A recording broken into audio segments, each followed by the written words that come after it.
Okay, thank you. Well, let's get started. Welcome, everybody. It's final days at the COP now. It's the last hours, so there's big distractions happening. People are flying out, but it's good that we can meet together today to have this important discussion. I think it's something that we've really looked forward to at WWF Cities. Before I start, say hello to everybody online. We're streaming direct. We'll record this. We will be bilingual. We have interpretation in the room, but unfortunately it won't be interpreted for the YouTube viewers. But come back in time and we'll have a translation arrangement there. So my name is Anthony Pearce. I'm the co-leader of WWF Cities. Our aim here was to address the elephant in the room and talk about the politics of local climate action. I really wanted to examine the issue of how to ensure that ambitious climate plans and actions stay in place beyond the immediate political cycle. We all know examples of bold government policies that are introduced in a blaze of glory, but then are dumped by the next government. So I think it's really important that we managed to find a way and to accommodate that and to work with ambitious local politicians to make sure that the actions and plans that they are undertaking can remain. And so I'd like to really look at how we keep ambitious climate policies in place over the long term and how to develop a resistance to backsliding. So to help us dissect this, I'm joined today by an eminent panel. In order of appearance, we will be joined by Mr. Pietro Bertazzi, the Global Director of Policy Engagement and External Affairs for CDP, Mayor Gonzalo Duran, who is the Mayor of Independencia in Chile. We have Councillor Graham Miller, who is joining us via Zoom. He's the leader of Sunderland City Council in the United Kingdom.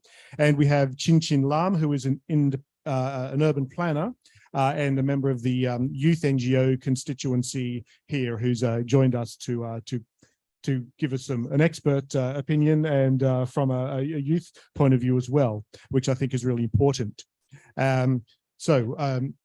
Moving on. What we really want to do now is briefly to refer to some thinking on public engagement and examples of city public engagement that we've conducted at WWF. And then I'll ask Pietro to highlight some important recent research that I thought could shed light on the subject before we turn to our honoured city representatives and guests for their insights.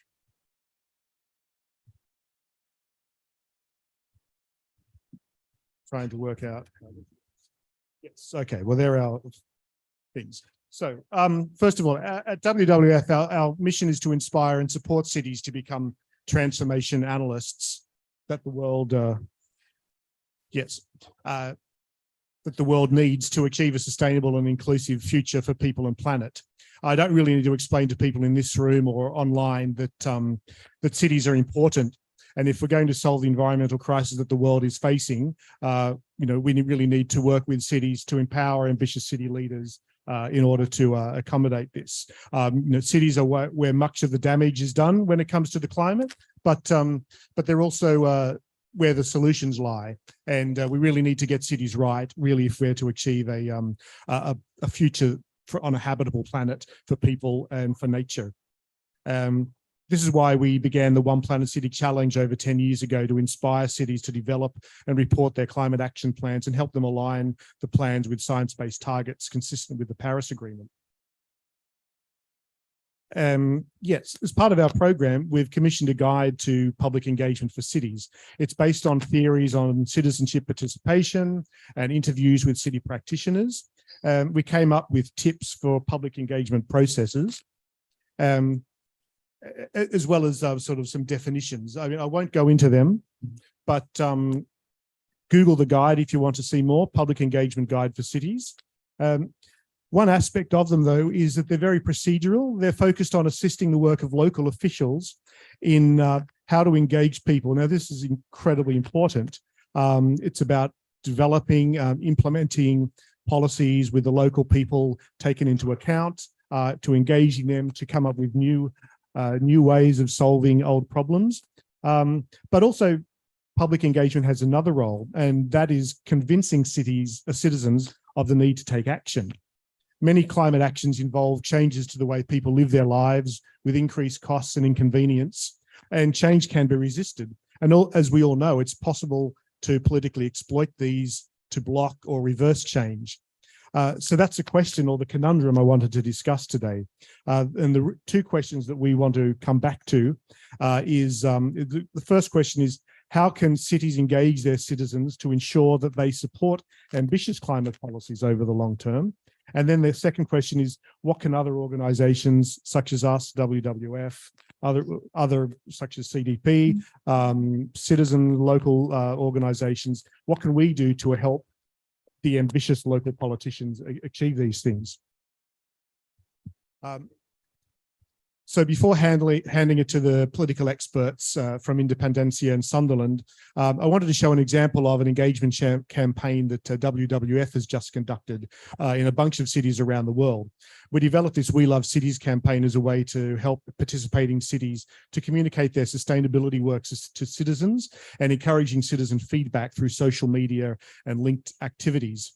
The idea was to create a buzz around the environmental work that cities are doing to promote understanding and supporting to create an accessible feedback channel to the cities for new ideas and inspiration. And this was mostly conducted on Twitter, but also using some other social media. So I'd just like to show this short video of the images and the results from this global competition that we ran.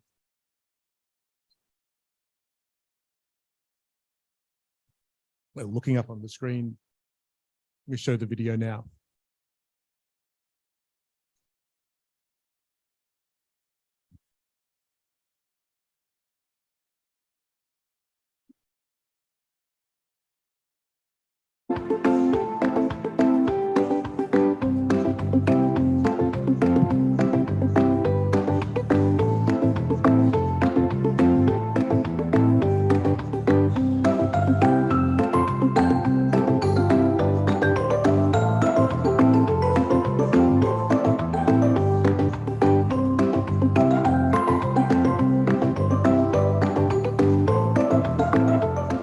Evanston is an event to help support Evanston's bid to be the most lovable, sustainable city in the World Wildlife Fund's Earth Hour City Challenge.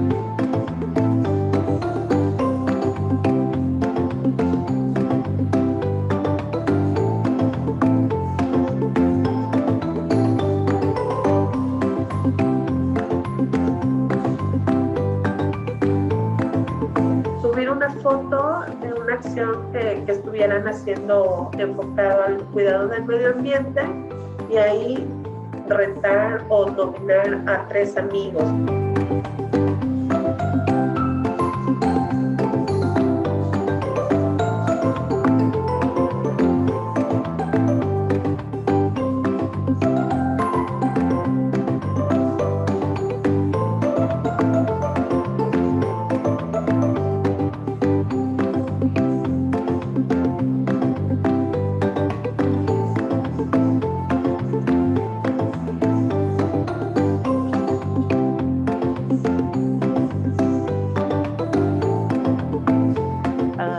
Masalah lingkungan, tapi juga buat masyarakat.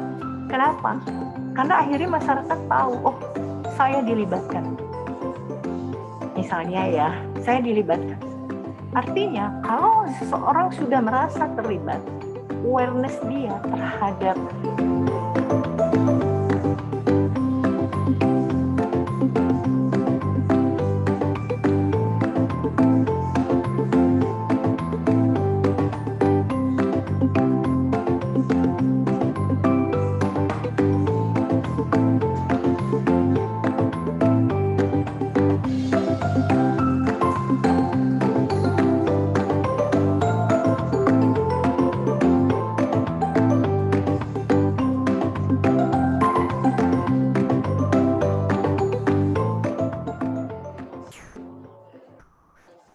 Yes, and as you can see there, it reflects the light-hearted approach we wanted to do this, to create a bit of a buzz around sustainability work. And different cities use it in different ways. And congratulations to Probolinggo for winning this year. The Indonesian cities are really competitive on this, the sort of social media front and creating this sort of thing. So it's quite exciting to see. So for the next step in the discussion, I thought it would be good to share the latest findings from CDP's analysis of the city climate reporting. So I'll hand it over to Pietro. I'll give you the, you pass that over. Thank you.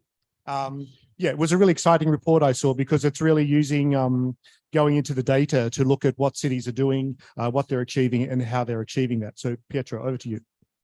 Many thanks, Anthony. Good morning, everybody. Good morning to all of those that are following us online. I'm Pietro Bertazzi. I'm the Global Director of Policy Engagement and External Affairs. And it's a true pleasure for me to be here on the last day of COP talking about cities. I love, the video. We love cities. Yes, we love cities. We live in cities. We have to love our cities.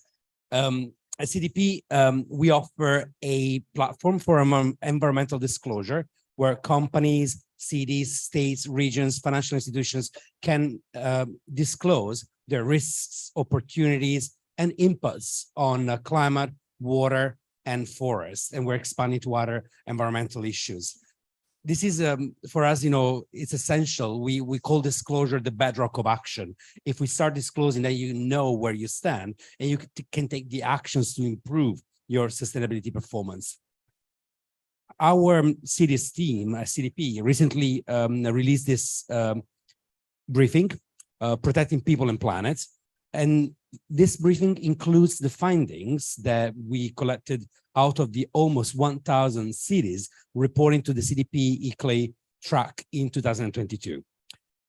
In this report, we analyzed the climate hazards as well co-benefits from people-centered climate actions. So people-centered climate actions means actions that are taken by cities, taking in consideration the people, their needs, the vulnerable people that live in the cities. The outcome, the main outcome of this report is the demonstration of the urgent need for cities to put people at the heart of their climate action. You can see more information on our website about our disclosure. But in terms of, some of the key highlights, we noticed that, unsurprisingly, I will say, but it's positive to see the evidence of this claim. 80% of cities report facing significant climate hazards. You will see extreme heat is the top one. 46% of the cities reported this as an hazard, as well as water-related ones such as heavy rains, drought, and flooding. When it comes to the impact on the population, nearly 1 in 3 cities has actually is facing already significant climate hazards and threaten at least the 70% of their population. So it's indeed important to see the evidence that comes out of our data that really showcase that the most of the population in the city is actually touched by, impacted by those climate issues. When it comes to the people-centered climate actions, we notice that actually those release and unlock multiple benefits. You can see from the stats on the bullet points, 85% of cities taking people-centered climate actions reported public health benefits, 85% social benefits, 84 economic benefits, 75 other environmental benefits. This really shows that actually taking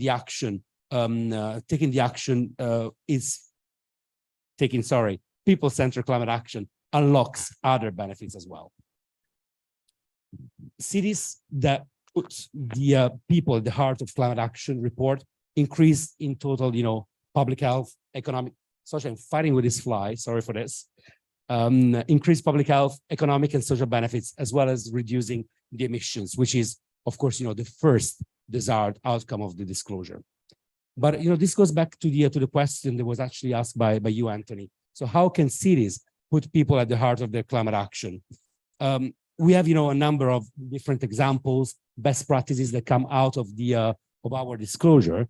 And in terms of, recommendations, we see that that making a climate risk vulnerability assessment is essential as a first starting point.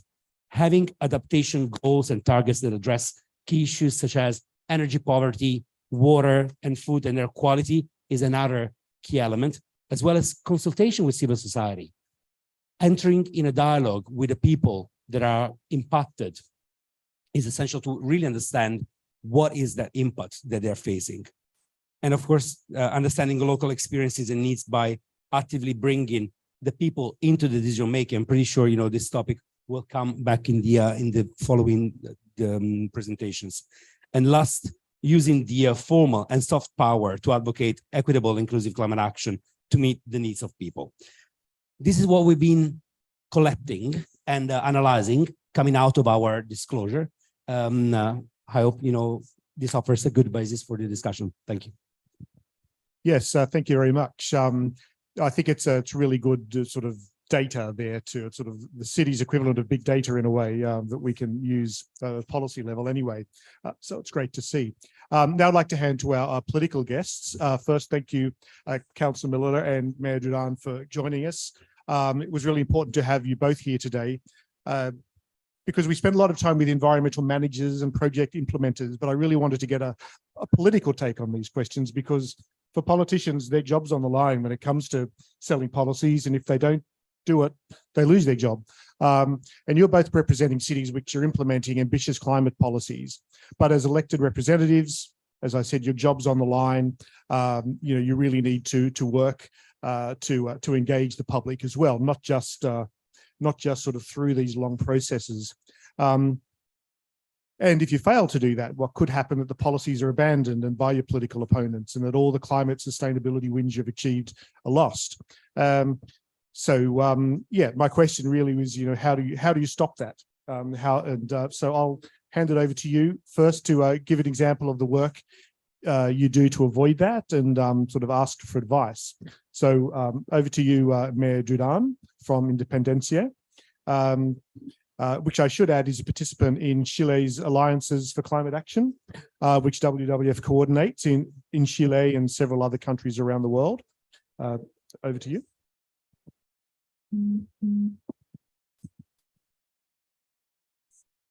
Muchas gracias, Anthony. Muy buenas tardes o buenos días a todos y a todas. Yo siempre explico que no sé hablar sentado, así que voy a pararme un segundo. Primero quiero contarle a Anthony que el 2018 Independencia fue la ciudad ganadora en Chile del We Love City. Le mandé copia ahí del registro para que vea que estamos alineados con esta campaña ciudadana. Y por supuesto que reportamos en CDP. Bueno,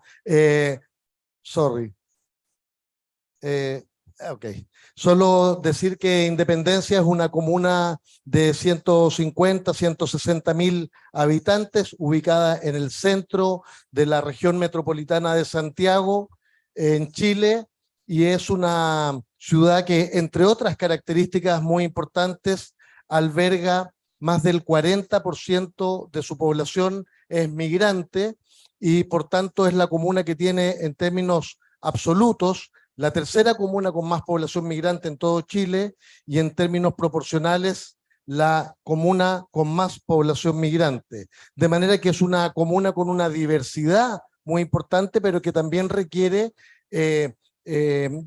supone desafíos en materia de cómo vamos incorporando esta población que muchas veces es más transitoria a las políticas de cambio climático y sustentabilidad. Una primera cosa que creo que es muy importante para hacer sostenibles nuestras políticas de sostenibilidad y cambio climático es que no dependan de la voluntad política de su alcalde o alcaldesa y que tampoco constituyan iniciativas o acciones que surjan de esta voluntad, sino más bien que estén en el contexto de un desarrollo institucional permanente y sostenido. En este sentido, en el caso de Independencia, en primer lugar, hemos elaborado un plan regulador comunal, que es el instrumento que define todo el desarrollo del territorio, es el ordenamiento territorial e incorpora la variable cambio climático de manera integral. Lo segundo es una ordenanza medioambiental, un cuerpo normativo medioambiental que ordena cada una de las acciones que desarrolla el municipio y que define la orientación con la que ésta debe desarrollarse. Y finalmente, instrumentos específicos como el Plan Local de Cambio Climático y la Estrategia Energética Local.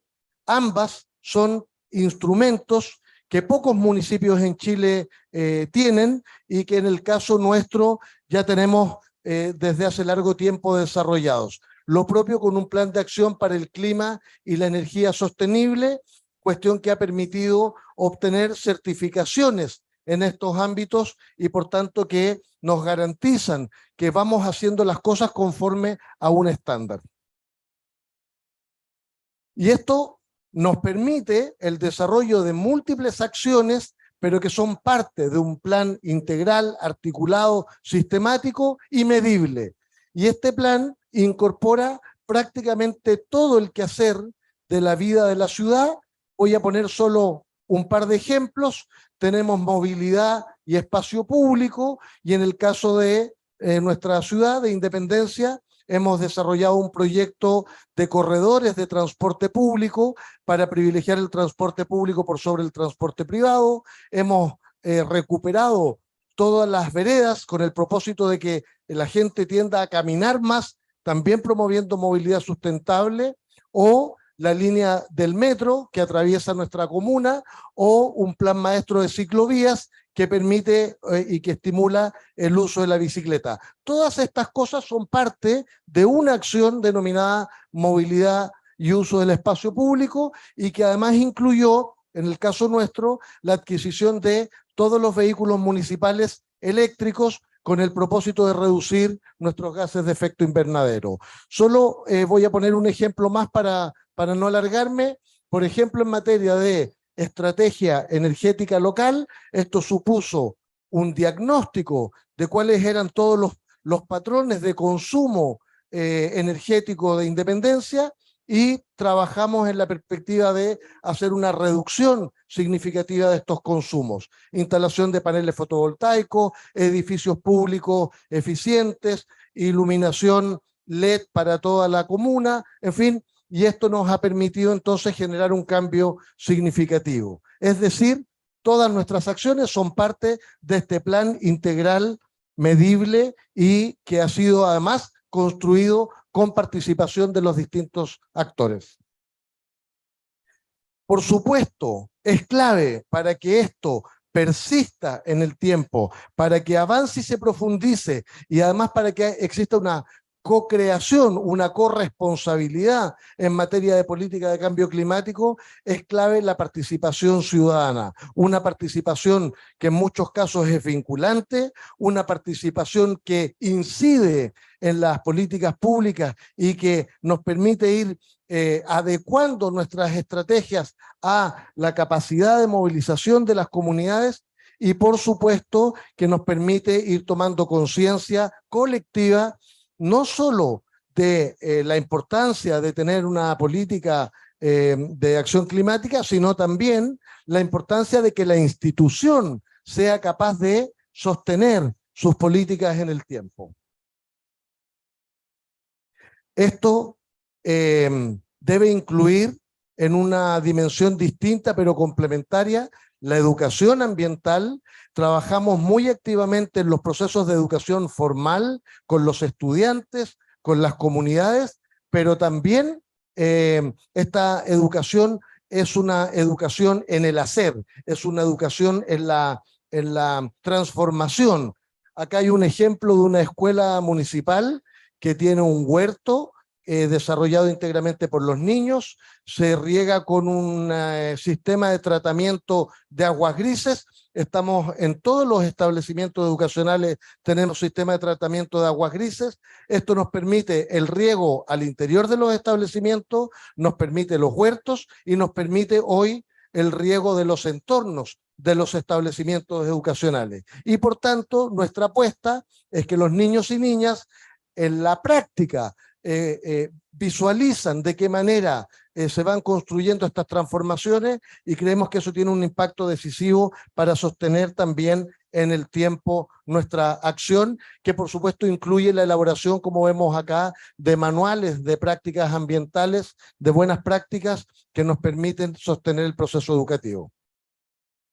Aquí ya estamos terminando, solo quiero decir que esto supone además que todos nuestros proyectos de infraestructura, equipamiento, recuperación del espacio público, etcétera, tienen altos estándares en materia de sostenibilidad y por supuesto, dependiendo de su naturaleza, con impacto directo en materia de nuestra lucha contra el cambio climático, sea nuestros parques sustentables, sea nuestros proyectos de movilidad urbana, etcétera, y por tanto nuestra cartera de proyectos tiene que incorporar obligatoriamente la variable sustentabilidad y cambio climático.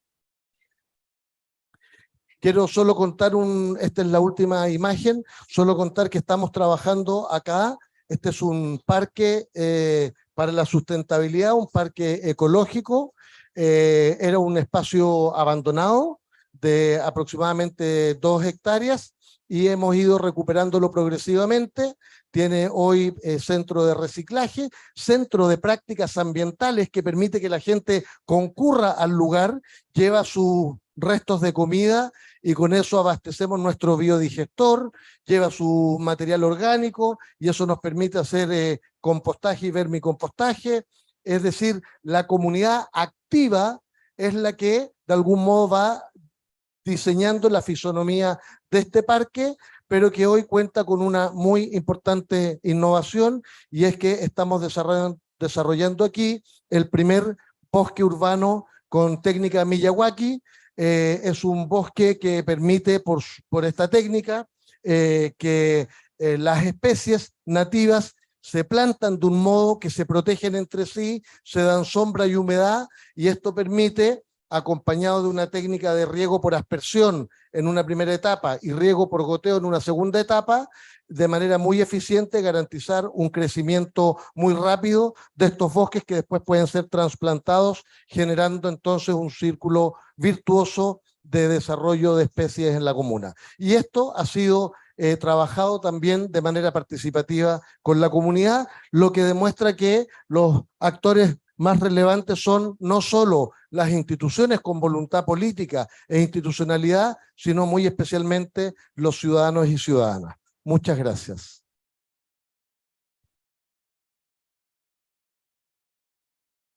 Thank you. That's it's really inspiring to hear those stories.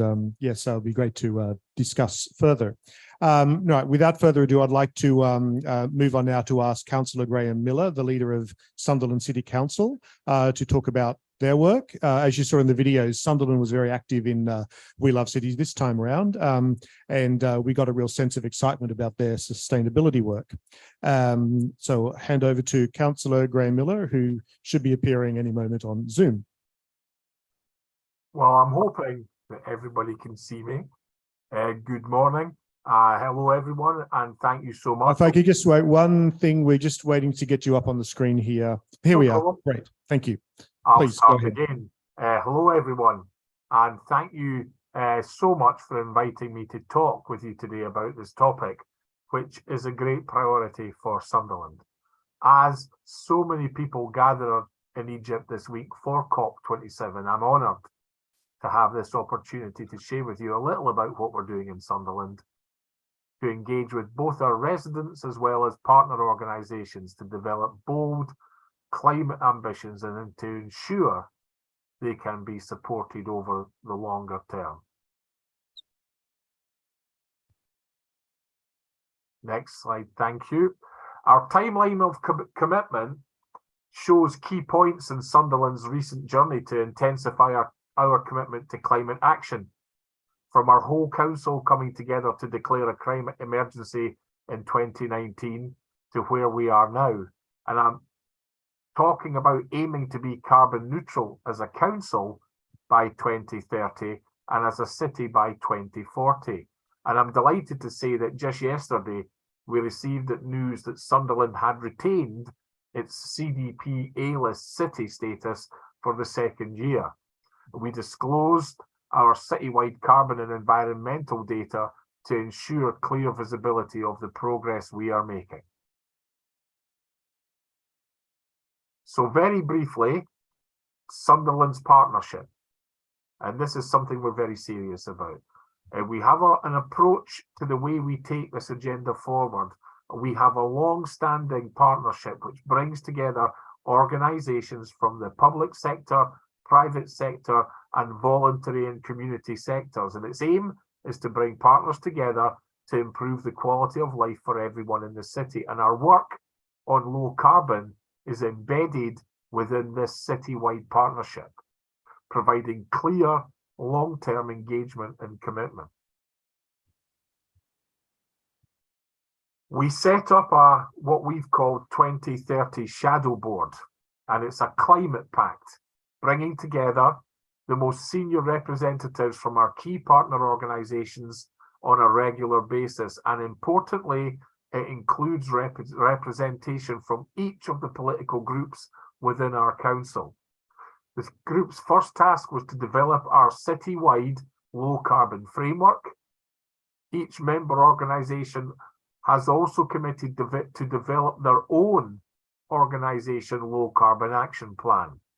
So the Shadow Board members drive forward work, review data, share individual partner actions, exchange good practice, discuss areas where collaboration can increase an activity's benefit, and agree future plans.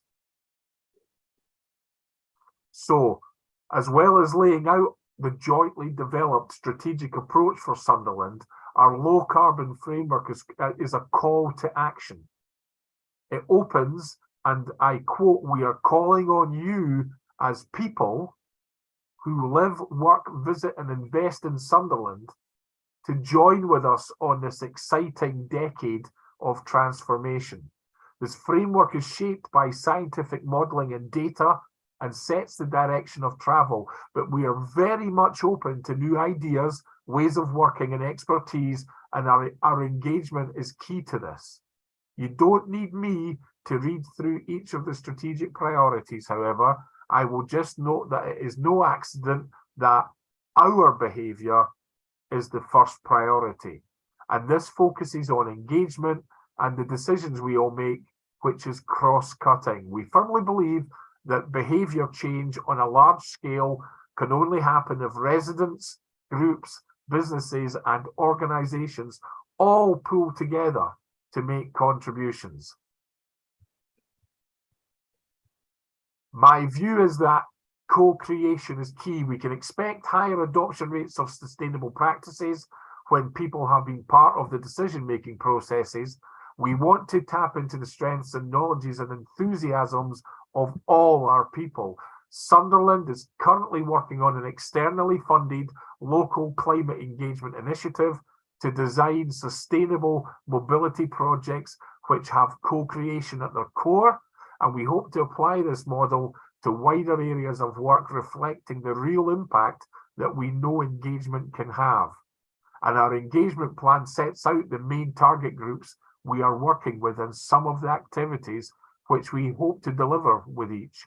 And you can see these groups here. Our COP26 school grants, and I am keen to say a little about this engagement activity with children and young people. We have a dedicated member of staff within the low carbon team who works with individuals, schools, our further education college and our university, and those in informal youth work, setting on a range of initiatives. And for example, last year, when the UK was hosting COP26, we ran a competition for our schools to apply for funding to take forward their own environmental ideas. And on this slide, you can see images of some of the hundreds of pupils from schools across the city who launched new projects at the time of COP26, doing their bit to save the planet and carrying these forward.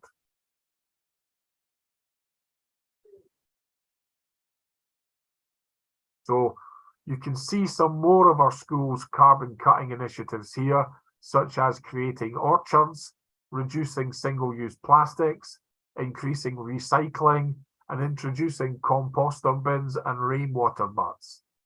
Another project has seen learners from nursery school up to secondary age, so from 3 to 17, plant hundreds of trees near to their schools across the city as part of our commitment to increase our tree canopy cover to 30% by 2050. Our climate-friendly schools and WEAR sustainable resources. Just last week, we launched the Sunderland Climate Friendly Schools programs, which will provide a cluster of schools with intensive support to strengthen environmental curriculum delivery, undertake carbon audits, and implement physical changes. Sunderland schools will also be working with experts to develop a local climate education resource, loan boxes, physical trails through the city, which will be shared with all schools, and our new free-to-join climate-friendly network will be open to all schools across the city to provide advice, support, and resource from sustainable professionals. Our team also supports young people in partnership with our further education college. And this slide is just an example of young people from Sunderland working with counterparts in our German partner city, Essen, and following virtual workshops with both cities' climate leads. Our young people travel to Essen overland, sustainably, of course, to work jointly on climate change and how it affects both areas. And I know that some of them are still engaged in sustainability initiatives now. Our team also works with the University of Sunderland, most recently taking information on the city's low carbon activity to meet the new students. We always are looking for ways to engage with our young people to have a voice in our city's decision making, and Sunderland was invited to participate in the global We Love Cities campaign this autumn. I voted on it several times for Sunderland, you'll be glad to hear. We worked with partners to ask our residents what they like about our work in this field and to encourage them to share those suggestions about what else they would like Sunderland to be doing. This friendly competition took place online via social media to enable some of our young people to engage, and we arranged to share thoughts on behalf of individuals and schools with the WWF. We also organised a We Love Sunderland poster competition, and on this slide you can see Lydia and her winning poster, which shows the different ways that she thought she could see to be sustainable in Sunderland.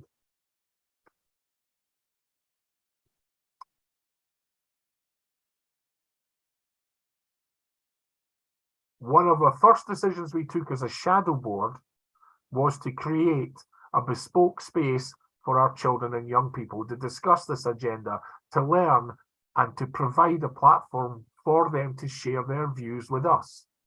So we now have our Environmental, Green and Sustainable Group, EGS for short, and from the start we've worked to ensure that it was inclusive and that it would enable young people from all backgrounds to have a voice, from our city's primary, secondary and special schools alongside the college and the university, members of informal youth groups and representatives of our youth council. They meet regularly with us and have taken an increasingly active role in shaping topics for discussion and requesting professionals and experts to join their meetings, notably so far on local food, green spaces and biodiversity, tree planting, single-use plastics and our oceans.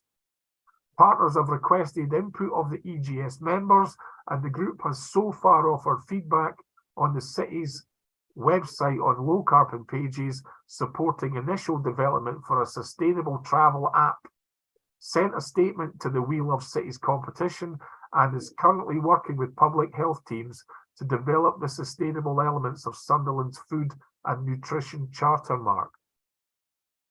Working with our children is key. This is why we're doing this work. We must engage with them though, and I must say I couldn't be prouder of the work they're doing. And since last October, the EGS have sent representation to every 2030 shadow board meeting that we've held. And it's essential that I, and other senior leaders in Sunderland hear their voices and that they know that we are listening to what they say and acting on it. I'm not complacent about the scale of the task, which faces us all, but I feel that Sunderland is in good hands when I see that our young and future emerging leaders in action now, working to defend the planet, protect it, and improvement in it for them and their children and their children going forward. So this slide just shows some of the recent meetings and activity, and I'm so pleased to be able to tell them that the work that they are tirelessly delivering is being discussed right here, right now at COP27. And on that note, I'll pass back to the next speaker because I know time is tight, and I look forward to listening and learning more from the rest of the discussions. So thank you very much, everyone. Great, thank you very much. If we could leave Councillor Miller on the screen here rather than the next slides, that'd be the best thing, I think. No, it's really interesting to hear about the sort of, there's a combination of formal and informal groups that one consults and engages with in order to sort of maintain and to increase the engagement, and also the importance of youth, I guess, because you know, if anyone can convince their parents to do things, it's some agitated teenagers, from my experience anyway.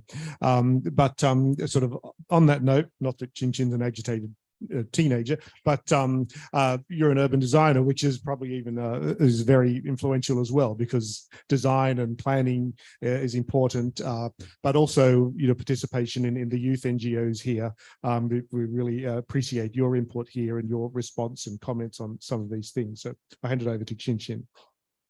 Yeah, so thank you, Anthony, for your invitation. And I agree, sometimes agitating youth is important to push any climate agendas, especially ambitious one put forward by the cities.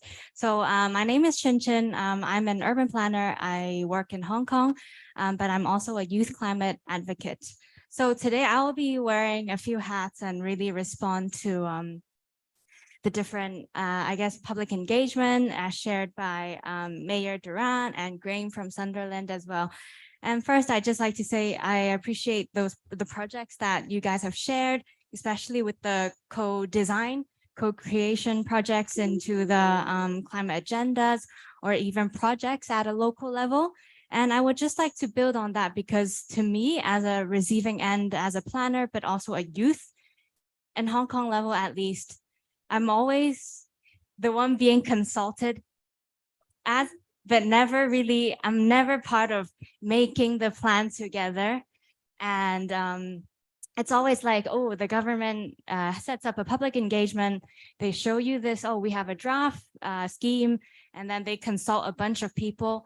And that is kind of a one-way thing. We give our comments, but we have no idea how much that actually gets, how much our comments are actually taken, how much gets implemented, and actually can we go further? And so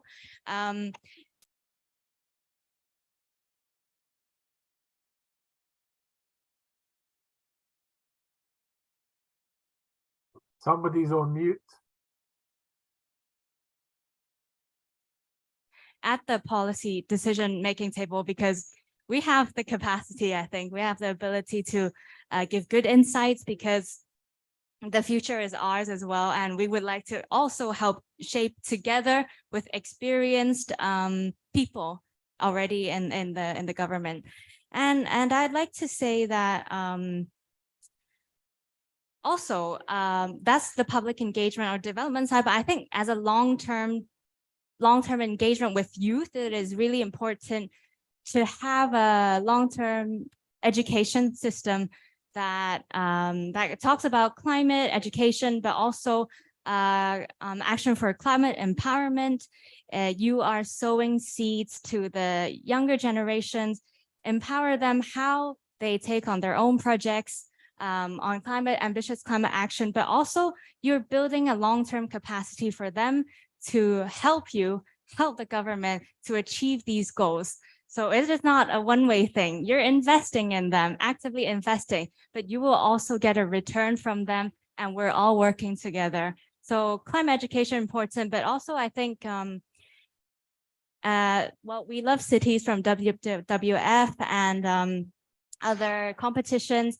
I think I am also speaking on behalf of Youngo, the Children and Youth Constituency for the UNFCCC, and there are something we call LCOIs in place, so local conference of youth.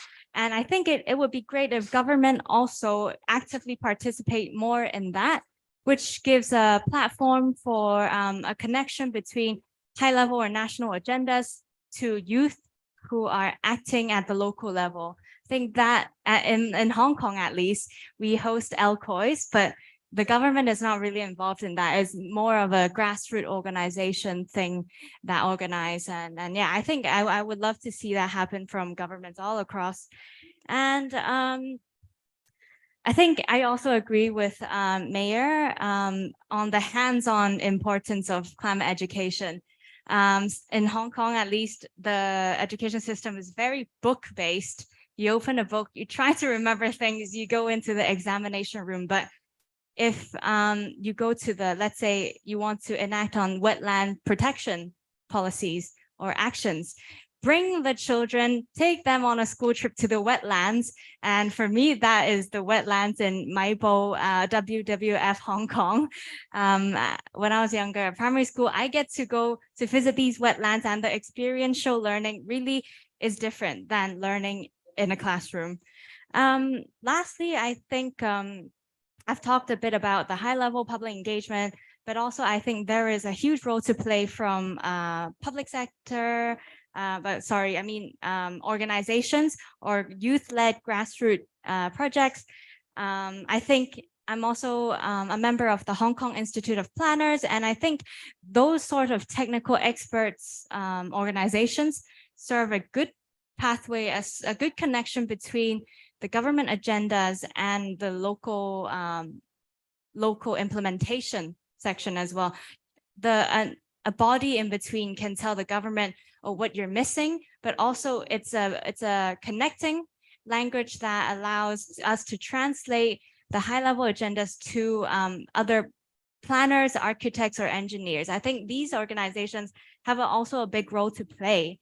And lastly, I think Anthony would touch more on how organizations and NGOs can push forward the agenda and public engagement. But from my experience as well, as a Carbon Care InnoLab delegate, there are community dialogues hosted in Hong Kong, which has different actors, NGOs, different sectors, academia, youth, come together to understand the climate impacts and topics. And then from those dialogue, we really understand each other. And I think you build a lot of connections there. And then I think those are really important. So I'd say to end up, I'd say engagement is really important, but that is only a first step. Active having youth participation is very important. But after the engagement, we also need clear, transparent follow-up actions, and also how do you support these local action to be implemented? What resources can you give? Funding. And last, I'd say nothing about us without us. So I hope that leaders would take more youth participation in the public engagement and policy making. Thank you. Thank you very much. That's really interesting. One of the things we point out in our guide is, too often public consultation is a box to tick and then move on and implement. But there's, co-design is one thing, but then there's decisions, there's co-implementation, there's so much that can be done, and that really brings along people. I'd like to turn to on this final question to Councillor Miller and Mayor Duran, just on the question of your sort of response to each other and thoughts that from what you've heard sort of brings up, but also you ask your advice as to what we as NGOs and youth and other groups can do to support you in this work. First though, Pietro, I'll just ask for you, do you have any comments based on what you've just heard? Any thoughts, tips, insights? I think that, of course, won't be a surprise for you to hear me go into the transparency element, but I believe the leitmotif of all the presentation, it's a kind of claim for more transparency and more disclosure. At the moment, we have already, quite a lot of cities disclosing, but it's far from the ideal numbers that we would love to see. All the co-creation, co-design, when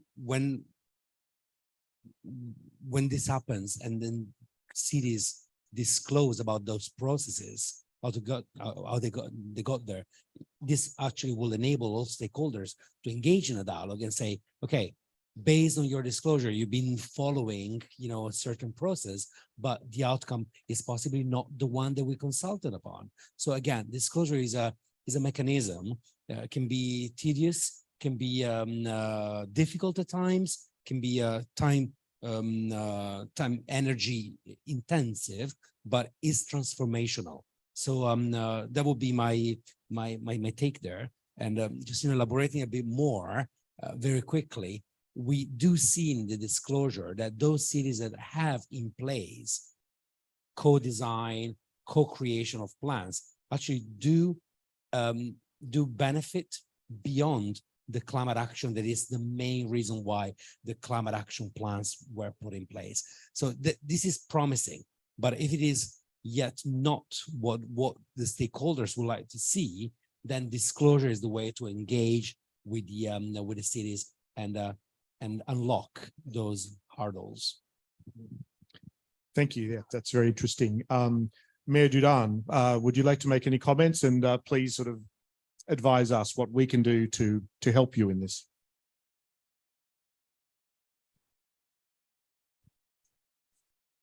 Sí.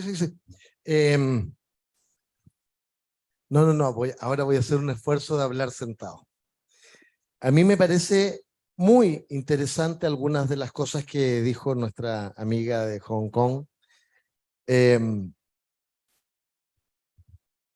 Más que un consejo, no me atrevería a dar consejos, pero una reflexión. Lo primero es que se requiere con urgencia pasar a un estado en que superemos la desconfianza tradicional, muchas veces legítima, entre el mundo político, institucional y las organizaciones de la sociedad civil, ¿no?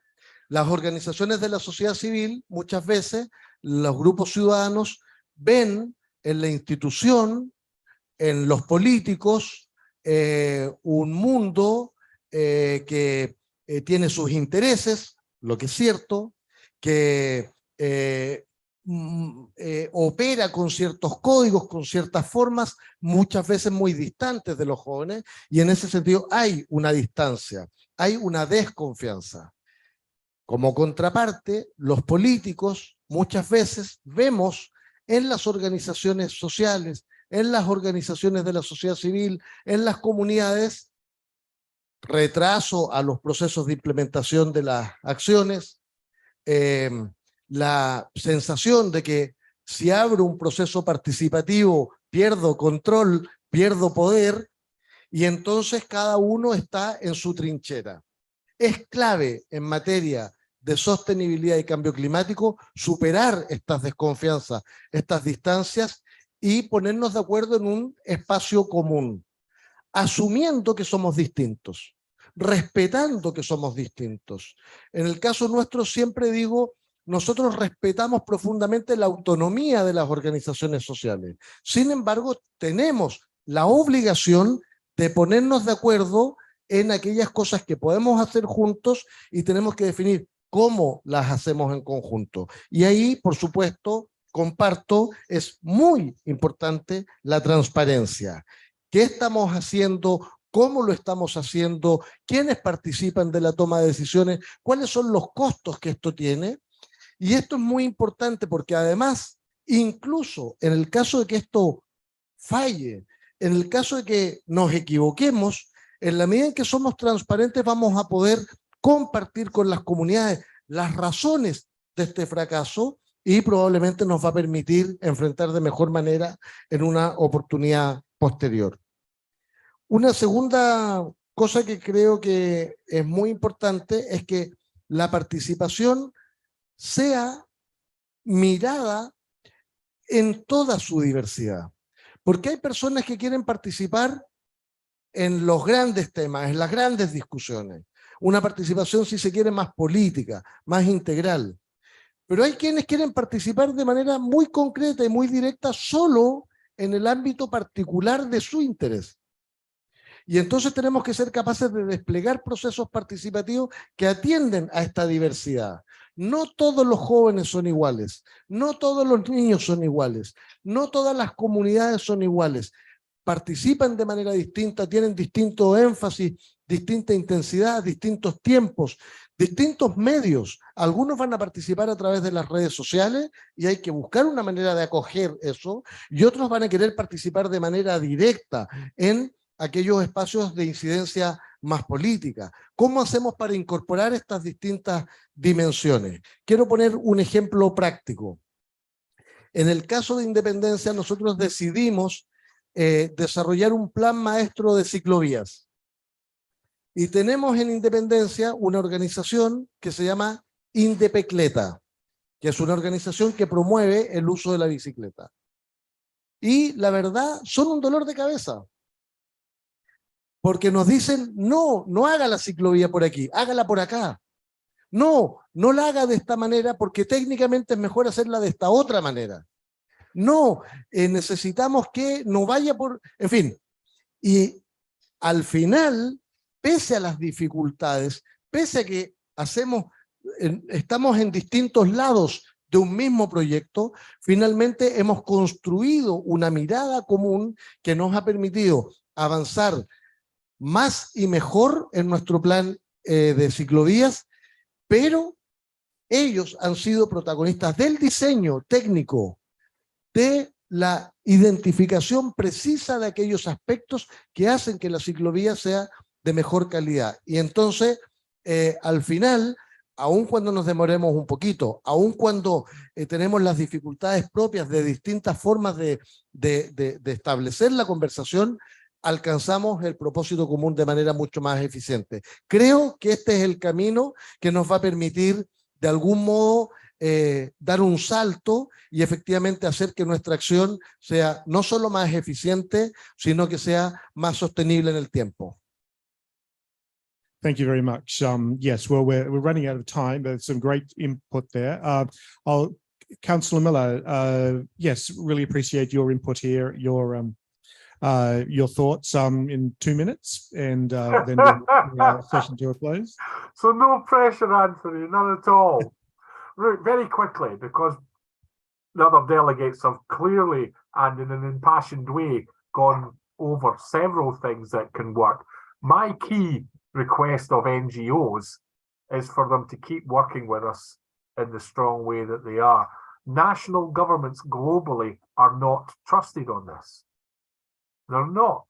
NGOs are more trusted. Local government is more trusted in this matter. So our duty is to work collaboratively better to drag our governments, kicking and screaming, some of them, to where they have to be. And I'm conscious that the UK has got a good record on this, but we need to be better. We need to be doing more. So that is my plea. That's why We Love Cities is a great scheme, and we can do an enormous amount of good continuing to work through that. Having the CDP A rating as a city, for me, is a real badge of honor. And what we need is to see communication of that more into our citizens so that they can see what we're doing. We can all, you look at Chile, you look at Hong Kong, you look at Sunderland in the UK, we're all doing a great deal of similarity in work. We understand what needs to be done, and that will continue at a local level with focus on the local pressures. So what works in Sunderland won't necessarily work anywhere else, or it won't be as big a priority. But what we can do is talk to our people, gain their trust, and working with NGOs, that gives us a great deal of political leverage then to make national government take more notice, because national governments want to stay in government. And in the UK, the Green agenda is increasingly forcing government to recognise it's having to change certain things. And the worldwide energy, or the world, certainly the European energy shortage issue brought about by the terrible situation in Ukraine, has just made that even more relevant. So I'll leave it there, Anthony. Thank you. Great, thank you very much. And I see your dog needed to be relieved out behind you there. I think anyway, was it? Thank you, everybody. That's been really interesting. We've recorded this. We'll take notes. I really don't want it to end here. We were thinking we can augment our guide on public engagement. We're thinking we can do a blog based on the advice we're getting here, bring it all together, spread the word. This isn't the end, because we'll keep our work. But thank you once again, everybody, for joining us. Thank you online, and thank you, audience. Sorry there was no time for other questions. And goodbye. Safe travels home.